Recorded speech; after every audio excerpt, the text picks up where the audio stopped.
Ma, baka pwede po akong makahingi ng pamasahe. Magpupunta lang po ako sa ospital, ang sabi ko sa aking mother-in-law. Ospital? Bakit ka pupunta roon? Ano ang gagawin mo doon? Mataray niyang tanong. Napayuko ako sa kanyang mga tanong. Hindi po kasi maganda ang pakiramdam ko. Gusto ko po sanang magpa-check up upang malaman ang aking kalagayan, sagot ko. Nakita ko siyang napaismid, tila hindi naniniwala sa aking sinasabi. Hay naku, Maria, kaartehan na naman ang pinapairal mo. Uminom ka na lang ng gamot. Mag-aaksaya ka ng pera para sa check-up. At huwag mo akong paandaran ng drama mo, ha? Sige po, Mama, wala akong nagawa kundi ang bumalik sa aking kwarto. Nais ko sanang humiga nang biglang may kumatok sa pintuan.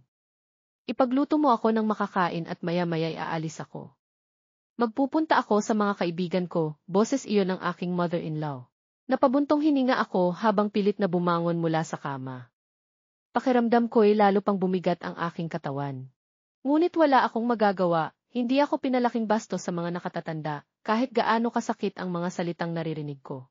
Pagbukas ko ng pinto, nandoon ang aking mother-in-law, nakapamiwang at halatang nairita. Anong tinatagal-tagal mo? Gusto mo pa akong magutom, mataray niyang tanong. Pasensya na po, maano po bang gusto niyong ipagluto ko? Tanong ko ng mahinahon. Bahala ka na. Basta't mabilis at masarap at huwag kang tatanga-tanga, ha, madiin niyang sagot bago tuluyang umalis papunta sa sala. Habang nagluluto ako, hindi ko mapigilang isipin kung paano ako napunta sa ganitong sitwasyon. Minsan, tinatanong ko ang sarili ko kung may nagawa ba akong kasalanan kaya't ganito ang trato niya sa akin. Pero sa kabila ng lahat, iniisip ko pa rin na dapat akong magpasensya alang-alang sa asawa kong si Jose. Habang nagluluto ako, biglang dumating si Jose. Agad na nagliwanag ang aking mukha. Balak ko sanang salubungin siya, ngunit naunahan ako ng aking biyenan. Jose! Kumusta si Luz? Ayos na ba siya? Tila may pag-aalalang tanong ng biyenan ko. Napakunot ang aking noo. Si Luz, nagtataka at gulat kong tanong. Hindi ko alam na maririnig pala nila ako. Kapwa silang napatingin sa akin, at kitang-kita ko sa mga mata ni Jose ang malamig na tingin, habang ang biyenan ko naman ay nagtataray. Hindi mo ba alam? Bumalik na ang ex ni Jose, sigaw ng biyenan ko sa akin. Napatingin akong muli kay Jose, ngunit hindi na siya nakatingin sa akin. Umakyat ka sa kwarto, may kailangan tayong pag-usapan, utos ni Jose. Tumalikod ako mula sa kanila at nagpa siya, pero nagluluto pa ako. Then leave it, galit na sigaw ni Jose, dahilan kaya napapitlag ako at napaso ang aking kamay. Sige na, umalis ka na. Hindi naman masarap ang luto mo, galit na sabi ng aking biyenan. Napayuko na lamang ako, pilit na pinipigilang tumulo ang luha ko. Narito na naman ang pakiramdam kong walang kwenta sa harapan nila. Sumunod ako kay Jose patungo sa kwarto. Pagkasarado ng pintuan, agad siyang naghubad ng kanyang pang-itaas at nagpalit ng t-shirt. Anong pag-uusapan natin? Utal kong tanong. Hindi siya sumagot at sa halip ay inabot lamang sa akin ang isang papel.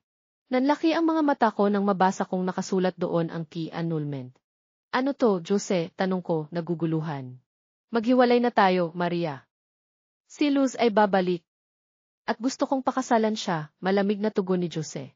Para akong tinamaan ng isang malakas na suntok nang marinig ko iyon. Ganun na lang ba? Matapos bumalik ng ex niya, basta na lang akong hihiwalayan?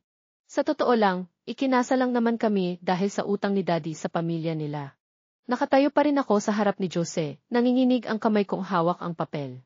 Wala akong ideya kung saan ako hugot ng lakas para magsalita. Jose, nagpipilit akong panatilihin ang kalma sa boses ko. Ganun na lang ba talaga? Hindi ba pwedeng pag-usapan natin to? Napatingin siya sa akin. Malamig pa rin ang kanyang mga mata. Pag-usapan?